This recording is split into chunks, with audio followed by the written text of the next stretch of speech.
يا بني اركب معنا ولا تكن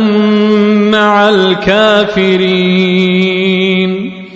قال سآوي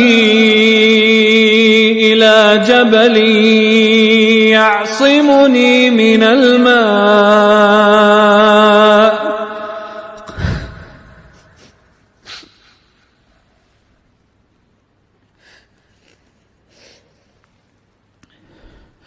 قال لا عاصم اليوم